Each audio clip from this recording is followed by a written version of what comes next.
Extra, Tarô, a Mandala dos Arcanos Menores. Então vamos descobrir, né? Eu que bolei esse título, Tarô, a Mandala dos Arcanos Menores, descubra o seu arcano. Por quê? Primeira coisa que eu gostaria de deixar bem claro. A gente escolhe um dia e um mês para nascer, tudo é causal, não existe nada casual. Casualidade não existe. Casualidade na verdade, na minha visão, é falta de consciência da verdade. Quando a pessoa acredita que algo aconteceu por acontecer, nada no universo é assim, nada. Desde o movimento de estrelas até um pequeno ato aqui de um ser humano ou de qualquer reino que está manifestado aqui nesse quarto dia da criação.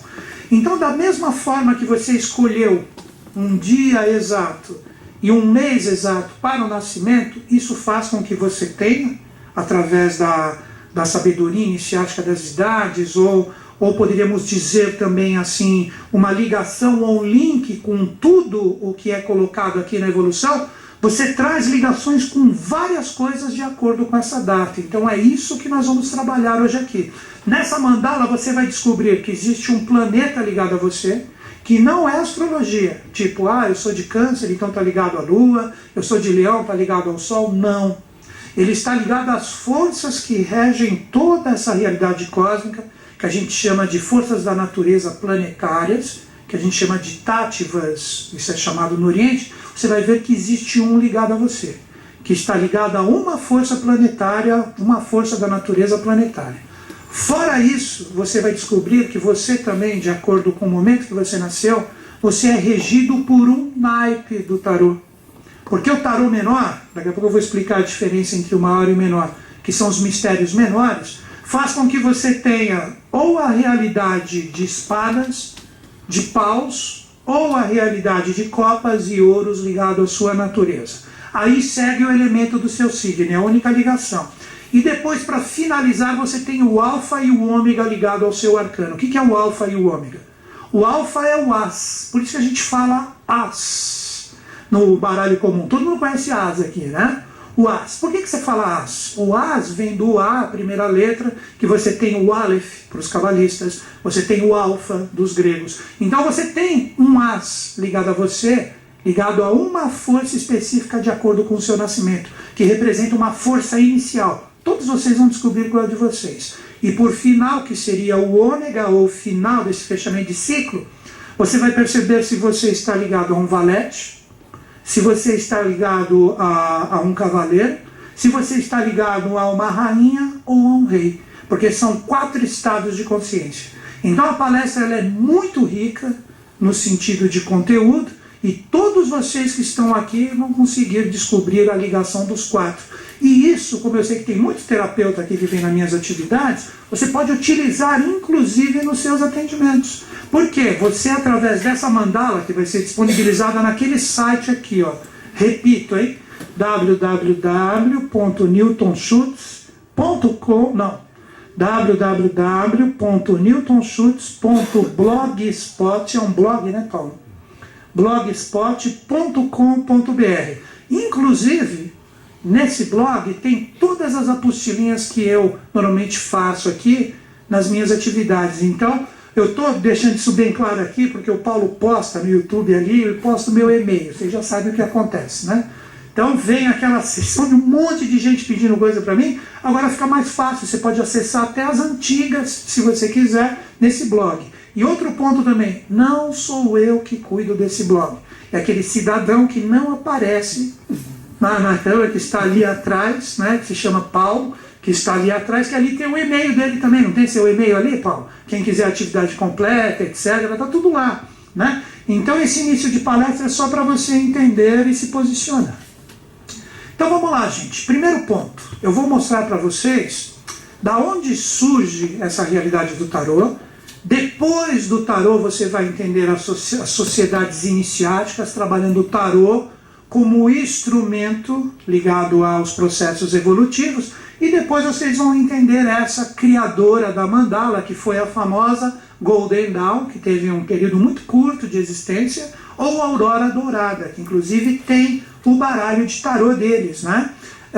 Que se pode dizer que existe um triângulo até envolvendo essa sociedade. Deixa eu colocar isso aqui para cima, depois na hora da mandala eu libero.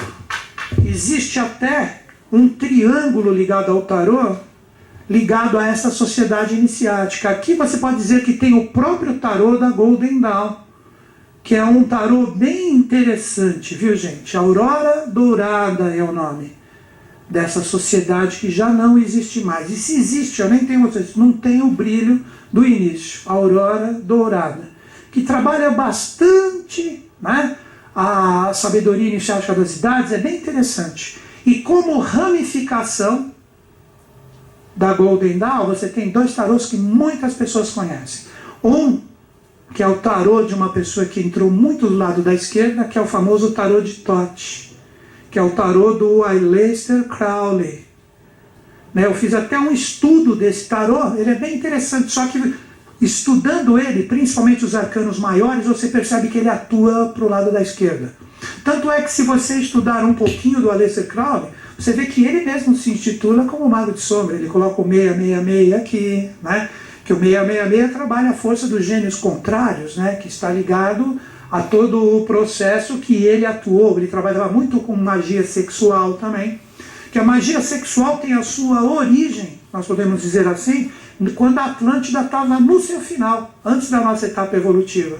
Que quem herdou todo esse conhecimento e utilizou até, pasmem vocês, se vocês não conhecem a história, os tibetanos. Os tibetanos, se você pegar o Tibete você tem aqueles que seguiam aquele xamanismo ocidental, que se chama de Bon, né? Ou os bonistas, que eram aqueles xamãs antigos que faziam muita magia sexual. Aqui, literalmente, a maioria deles trabalham com magia negra, né? Que aí depois, quando o budismo começou a chegar um pouquinho ali na parte do Tibete, aí surgem o que a gente chama dos Dugpas, ou os barretes vermelhos, ou os que utilizam aquela cobertura vermelha, e aquela linha que representou a consciência do Tibete atualizada, que surgiu a série de Dalai Lamas, que a gente chama de Gelupas. Gelupa é Dugpas, não é Dugpas, é Dugpas e Gelupas. Aqui são os chapéus amarelos, que para chapéus amarelos, chapéus não existe, chapéus amarelos. Eles que fizeram um sequencial ligado ao próprio Dalai Lama, que foi a atualização de todos os conceitos evolutivos ligados ao Tibete, que aqui o nome do ser, deixa eu ver aqui que montou os Gelupas, que foi no século XIV, XIV, foi, acho que era Tsongkhapa o nome desse ser, é isso mesmo. Existem até estátuas dele ali no Tibete, Tsongkhapa, né? Século XIV aproximado. E esses seres aqui, ó, principalmente os bonistas, que onde os Dugpas seguem um pouco mais essa realidade, né, mesmo tendo budismo neles, eles utilizavam magia sexual. Então seria o Tantra invertido. O Tantra invertido. Porque o Tantra tem a raiz aonde? Na Índia. Não é na Índia que tem o princípio do Tantra? A Índia e aquela parte norte ali da Índia, eles têm muita, mesmo que o budista e o hinduísta, tem muita coisa em conjunto ali que trabalha. Então, quando você pega os bons, os bonistas, né, o nome é engraçado, fala bons, mas na verdade de bom não tinha muita coisa. Eles utilizam o chakra raiz ou básico como o sétimo de 6 inferiores que está aqui, porque normalmente o mago de sombra utiliza os chakras inferiores, que eles estão todos nessa parte aqui do nosso corpo. Já as pessoas que utilizam o lado da magia de luz trabalham o quê? Essa parte superior. Então esse é o lugar onde está a sede de Kundalini, que faz o quê? A subida. Por isso que o diabo tem cauda. Então o que eles faziam? Na hora, mais ou menos, né, dando a grosso modo para vocês, eles, na hora da relação sexual, eles utilizavam aquela força, em vez de fazer ela subir e se sutilizar, ela para baixo ainda. Então seria uma forma de você controlar o orgasmo, e essa força do controle do orgasmo você transforma em energias baixas, e isso se transforma em energia de magia negra. E aí você desperta esses centros infernais de força que estão aqui para baixo. É só bom para vocês entenderem um pouquinho disso. E eles trabalhavam muito com isso. Por isso que o budismo precisaria ser o quê? Ele precisaria ser atualizado. Vocês entenderam agora por que surgem o que a gente chama de gorros amarelos, ou aqueles que fazem surgir a série de Dalai Lama que nós conhecemos, que partiram a partir da criação. Então o próprio Dalai Lama é um Gelupa. Vocês entenderam? Se você fala essa palavra no Oriente, principalmente naquela parte norte da Índia, e voltado ali para a região do Tibete, eles entendem isso. Agora, só para fechar essa linha de raciocínio, para ficar como cultura para vocês. Entre Cristo e Buda, segundo as escrituras sagradas, existe um intervalo de 645 anos. Então o Cristo, ele nasceu 7 anos antes da própria data dele. Se você acrescenta 7, então Siddhartha Gautama, ou Sakyamuni, nasceu em 652 a.C. Porque você tem que somar esse valor, entendeu? Porque o marco zero que a gente tem gregoriano é errôneo, ele é furado. Cristo nasceu realmente aqui em relação a esse nosso marco zero. Agora vejam que interessante, soma aqui, que arcano que dá? 6 mais 4 mais 5. Todos os mistérios dos arcanos do tarô. Era Buda fechando um ciclo para que surgisse Cristo fazendo. Tudo isso está ligado à palestra. Tudo isso está ligado à palestra. Vocês vão ver daqui a pouco. O Cristo fazendo um impulso para uma renovação que estava marcada para onde? Para o Ocidente. Porque ele se manifestou aonde? Exatamente no meio, ali na divisão, que era o final do Oriente, com vistas para o Ocidente. Então aqui você tem o mistério dos 645. Agora que vem uma chave interessantíssima para vocês meditarem. Quando Cristo, a missão dele tem aquele deicídio horroroso, que foi o deicídio do Gólgota, como o Ocidente não estava preparado ainda para o processo, o que faz? Tudo volta para o Tibete. Então o Tibete teria que ter o quê? Uma renovação, e todas as realidades mágicas antigas dos Atlantes estavam ali. Tudo que representava técnicas de levitações e etc., só que eles estavam utilizando para o processo egóico, não no processo do grupo. Agora que vem a chave. Depois que tem toda a renovação com a parte dos Gelupas, qual é o número do último Dalai Lama? 14º. 14º Dalai Lama. Que teve que fazer o quê? Sair ali do Oriente e se espalhar aonde como consciência? Para o mundo, um ser de extrema hierarquia. Aqui você não tem o 15 fechando entre os dois? Então, na minha visão, ainda a gente vai ter mais um Dalai Lama, quando este for, e esse 15º fecha tudo. Porque não tem mais condições de voltar para o Potala. O Potala ali no Tibete, se você for ali hoje, tem 3 discotecas chinesas que funcionam 24 horas por dia. Então não dá mais para o Dalai Lama dormir no Potala. Só se ele dormir ao som da bateção de estaca ali, né? Aí não dá. Então quando você vê, tudo é causal. Tudo é causal. Tudo tem sempre um porquê. Então agora vamos entender esse processo. Olha, aqui eu estava falando do quê? De século 14, 15, quando tem a renovação. E começa a série de Dalai Lama. Essa consciência, depois disso, ela começa, querendo ou não, lembra? Para fechar isso e a gente iniciar aqui. A consciência tinha, depois do Cristo, que rumar para o Ocidente. Aqui eu estou colocando como se fosse um mapa e vocês olhando de frente. Como o Ocidente não estava preparado, tudo teve que voltar e retornar para a origem, por isso que representa a realidade do Tibete. Por isso que Cristo diz, e é uma verdade, que quando ele ressuscita, ele retorna para lá. Vocês entenderam? Ele retornou exatamente para uma montanha, que está ali na região da Caxemira, né? Uma montanha muito próxima a Srinagar, que está ali uma tremenda montanha, onde ainda falam que tem toda aquela parte do jazigo ligado a ele, tudo, etc, tal, né? E tudo procede. E o que ocorre depois disso? Mesmo assim, a lei começa a fazer as coisas continuarem esse rumar para o Ocidente. É aí que começa, num determinado momento da história, começa a aparecer as sociedades iniciáticas ali no Ocidente, principalmente século XVIII, século XIX, onde você tem um ressurgimento da Rosa Cruz, você tem as lojas maçônicas em todo o seu apogeu, e você tem várias outras sociedades iniciáticas que não se prendem ao Oriente e começam a fazer uma utilização mais prática do conhecimento. É aí que surge a Golden Dawn na Inglaterra, que estava numa expansão tremenda da sua consciência, né? Então vamos começar a entender o que representa o tarô, para você entender que consciência que a Golden Dawn começou a trabalhar e etc. Vamos dar primeiro o lado prático e depois o lado verdadeiro. Um baralho de tarô, como eu havia falado, ele tem a raiz do 15 nele, porque são 78 mistérios que criam o baralho de tarô. Que 78 mistérios são esses? Nós temos 22 arcanos ou mistérios maiores, e nós temos 56 arcanos ou mistérios menores. Então a gente tem, na verdade, quer ver você desenhar a Rosa Cruz aqui?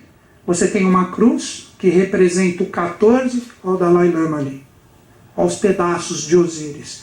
Em cada uma das partes da cruz, que representam o movimento da roda, aí que vem a palavra que eu coloquei aqui, ó, roda, rotá, rotan, que é divindade ligado a várias civilizações, ou Torá, que representa o movimento da lei, e você tem aqui no centro, como uma trindade, os 22 arcanos maiores. Os hindus chamam isso aqui da roda de Sansara, a roda de renascimentos e mortes.